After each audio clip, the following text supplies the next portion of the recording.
आपापल्या सोयीने प्रत्येकजण यशाच्या व्याख्या करीत असतो. यशवंत कोणाला म्हणावे? ज्यांनी खूप पैसा कमावला त्याला म्हणावे, ज्यांनी मोठी नोकरीची जागा पटकावली त्याला म्हणावे, की ज्यांनी शून्यातून विश्व निर्माण करून त्या विश्वात हजारो गोरगरीब माणसांच्या जीवनात आनंदाचा प्रकाश आणला त्याला यशस्वी म्हणावे. संजय भानुदास वायाळ असेच हे एक व्यक्तिमत्व आहे.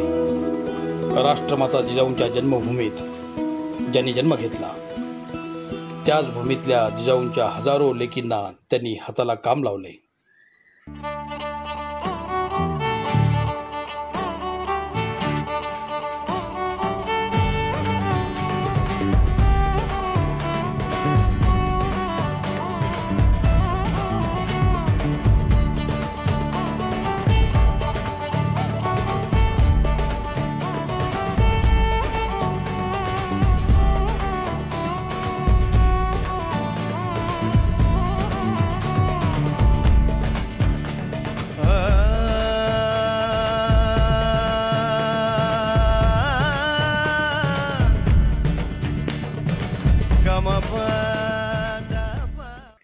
निरक्षर महिलांच्या हाती आधुनिक ज्ञानाची हत्यारं दिली. जे हात निंदन खुरपण करायला गेले असते त्या हाताला भारतातल्या दुसऱ्या क्रमांकाच्या बायोटेक कंपनीची सावली दिली.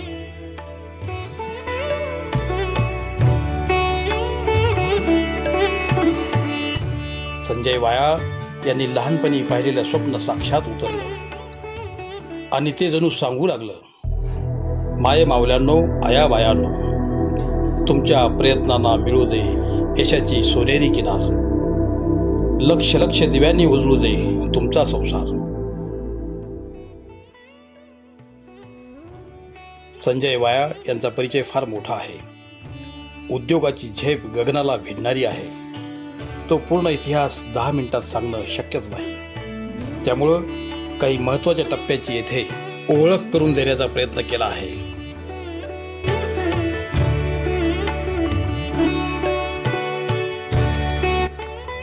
संजय वायाळ हे शिंदखेड राजा तालुक्यातील निमगाव वायाळ येथील रहिवासी. वडील भानुदास वायाळ आणि आई शालिनी वायाळ यांना 2 मुलं आणि 1 मुलगी. 4-5 एकर जमीन आणि मोजकं उत्पन्न घेणाऱ्या या आईवडिलांनी मुलांना शिकविण्याचं स्वप्न पाहिलं, पण ते असमर्थ होते. आई वडिलांच्या सामर्थ्यांची वाट न पाहता संजय वायाळ यांनी स्वतःचे सामर्थ्य सिद्ध करण्याचा विडा उचलला. पैसे नव्हते म्हणून प्रयत्न थांबविले नाहीत. हेच त्यांच्या आजच्या यशाचे गुपित आहे.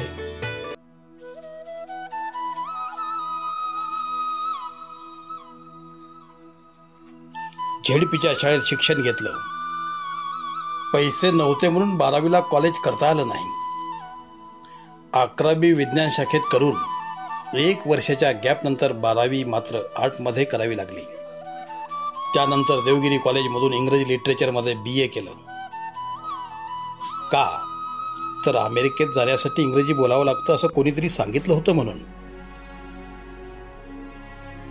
हे करताना लेबर नाक्यावर उभं राहून मिळेल ते काम केलं. BA नंतर पुण्याला जाऊन MBA आणि MPM केलं. बस हाती भांडवल आलं होतं. एवढ्याच भांडवलावर बेंगलोर येथे नोकरी केली. नंतर अमेरिका, त्यानंतर जर्मनी येथे नोकरी केली.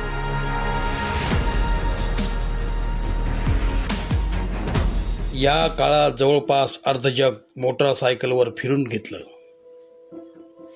शिंदखेड राजाचा हा गरीब घरचा मुलगा जगाला गवसणी घालू लागला. BA IT क्षेत्रातली नोकरी करून सगळं जग पाहिल्यावर त्यांना वाटलं की अरे, स्वतःसाठी खूप जगणं झालं.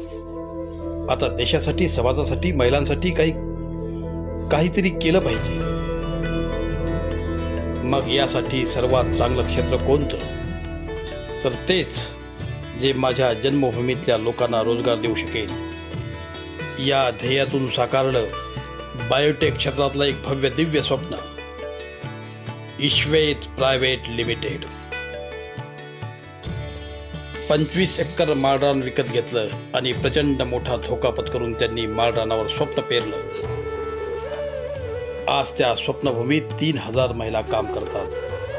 या महिलांनी तयार केलेलं निसर्गाचं निरागस हिरवं रूप 20 देशात पोहोचलं. 5 कामगार घेऊन सुरू केलेला हा शेतकऱ्यांच्या पोराचा रथ जगातल्या अनेक प्रस्थापितांना मागे टाकून अत्यंत लोकप्रिय झाला. बांबू, खजूर, केळीसारखं वाण शेतीमध्ये क्रांती करून गेलं.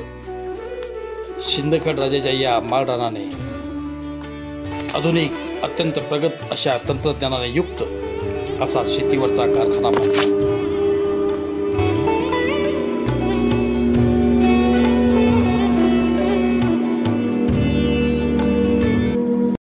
इफेद बायोटेक प्रायव्हेट लिमिटेड या कंपनीकडे पाहताना तुम्हाला काय वाटतं? आनंद. तुमच्या मुलांनी स्वप्न साकार केलं. बरोबर. तुमचं काय स्वप्न होतं? स्वप्न माझं त्यांनी मुलांनी शिकावं आणि त्याप्रमाणे तो शिकला आणि त्यानं माझं स्वप्न साकार केलं. शेतीची मुलांना मुळात आवड होती. आवड होती. तर आधी तुम्हाला काय एवढं करतील असं वाटलं होतं का? नाही, कसं असते, आपण करत राहायचं. मी करत राहिलो, मुलांनी त्याचं सार्थक केलं. तुम्ही काय काय केलं शेतीमध्ये प्रयोग? शेतीमध्ये सर्व प्रयोग केले. सर्व कपाशी घेतली, सीड्स घेतले, ऊस घेतला, सर्व शेतीमध्ये सर्व पीक घेत असताना हे मुलं मला मदत करत होते. तुमच्या पूर्ण कामात मुलं मदत करायची. ही बायोटेक्नॉलॉजी या विषयाकडे ते कसे वळले?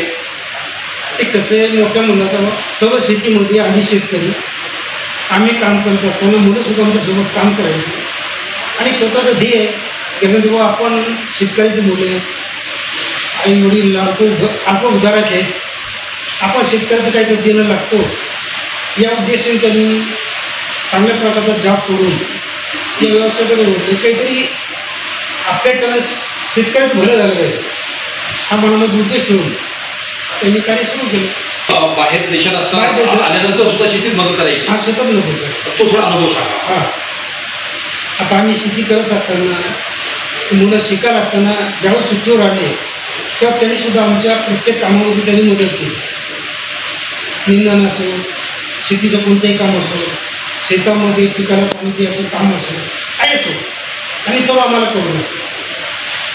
तुम्ही काही शारीरिक भावनास वाया, तुम्ही गृहिणी या मुलांच्या आयुष्याबद्दल तुम्हाला काय वाटतं? म्हणजे आनंद वाटतो. तुमचं स्वप्न साकार केलं त्यांनी? हो. बरं, तुमचं शिक्षण किती आहे? माझं शिक्षण. बरं बरं. हां, आणि आता मुलं जे करतात ते सगळं योग्य करतात. आणखी त्यांनी काय करायला पाहिजे? काय करायला पाहिजे? असंच करायला पाहिजे पुढे चालून सगळं व्यवस्थित. बरं. एवढं विसरून आले, एवढं लक्ष ठेवले, एवढं दूर जरी गेले असते तरी कोणत्या हातामध्ये दररोजचा इकडून तरी फोन करते, विचारपूस करते. एकत्रित म्हणजे वडिलांमध्ये अत्यंत जीव ठेवले. दररोज म्हणजे एक 2 फोन त्याच्याशी राहत नाही. रात्री टायमाला फोन करणे, जेवली का भाजी खाल्ली, काही हे का, असं दररोज नियम द्यायचं.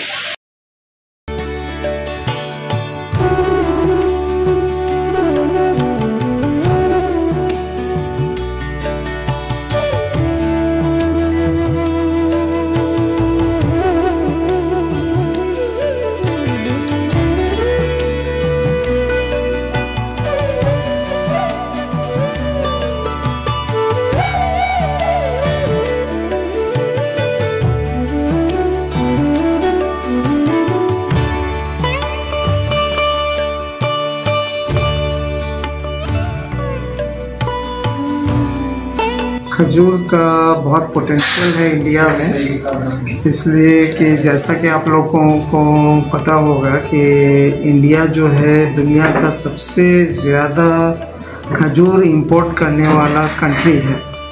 तो खजूर फल पे जितना पैसा इंडियन सरकार जो है वो इन्वेस्ट करती है, अगर हम लोग ये पौधा बनाएंगे और इंडिया में लगाएंगे तो हमें सरकार के लिए जो डॉलर में हम लोग इन्वेस्ट कर रहे उसे भी, उसकी भी बचत है, और जो इंडिया में एक अच्छे किस्म का जो खजूर है उसको भी हम लोग यहाँ लाएंगे और ला रहे हैं, और खिलाने का यहाँ के लोगों को वो भी अवेलेबल होगा। तो ये बहुत बड़ा मिशन है अपना भी, और एक बहुत बड़ा एम है कि ये कंपनी जो है ये श्वेत इसको यहाँ इंडिया में ला रही है, और ये आने वाले कुछ सालों में सबको सबसे अच्छे किस्म की वैरायटी अवेलेबल हो। पहिलं खूप छान वाटतं सर, म्हणजे गरीब महिला आहे तिथं त्यांना रोजगार भेटत नव्हतं आहे, त्यांना जिथे भेटलं आहे खूप तिकडे म्हणजे असं आहे लेडीजला खूप अडचणीत येतात ते, कुठं रोज नसते काय नसतं, तिथं सरांचं खूप मोठं स्वप्न होतं आहे तिथं करायचं आहे. वैष्णवी जाधव, तुझं गाव कोणतं आहे? लातूर. तुझं काय क्वालिफिकेशन झालेलं आहे? BSc कुठे केलं तू BSc ॲग्री? संभाजीनगरला. कुठे केले संभाजीनगरला? कोणत्या कॉलेज? आता इथे किती काम करते तू? मी 4 वर्ष झाले. 4 वर्ष झाले. इथे काय करतेस तू? टिश्यू कल्चर डिपार्टमेंट मार्केटिंगमध्ये आहे, मार्केटिंग प्लस डिस्पॅच सगळं. आणि आता रिसेंटली आता कॉन्ट्रॅक्ट साईन झालेला आहे MRGSचा, तर त्याच्यामध्ये पण टोटल वर्क केलं म्हणजे पूर्ण प्रोजेक्ट हँडल करते. कंपनीमध्ये माझी पहिलीच कंपनी आहे, मला तर काही एक्सपिरियन्स नाही आहे, पण याच्यामध्ये मला खूप जास्त काही शिकायला भेटलं. म्हणजे मी टिश्यू कल्चरमध्ये काही वर्किंग नव्हतं केलेलं, म्हणजे कॉलेज लाईफमध्ये पण त्यावेळेस पण माझं बेसिक ॲग्रिकल्चर झालेलं होतं. पण ज्यावेळेस मी इथं आले त्यावेळेस मला टिश्यू कल्चरमध्ये बऱ्याचशा गोष्टी नवीन शिकायला भेटल्या. त्यात एक पंपचा प्रोजेक्ट मी हँडल करत होते, त्यावेळेस पण मला बऱ्याचशा गोष्टी बघायला भेटल्या त्याच्यामध्ये.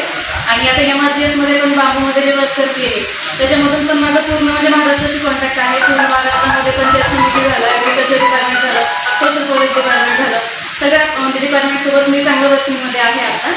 आणि त्यामधून पण बरंचसं काही म्हणजे शिकायला भेटलं मला. आणि ईश्वरमध्ये आल्यापासून मला एवढंच वाटतं की मला इथे भरपूर स्कोप आहे शिकायला, म्हणजे नवीन गोष्टीमध्ये मी शिकू शकतो. बाकी दुसरीकडे जर कंपनीमध्ये जर गेलात तर तिथे 1 ते 1 वर्किंग असतं, म्हणजे तुम्हाला कॉलिंग दिली जाते वगैरे, तुम्ही फक्त मार्केटिंग बघा.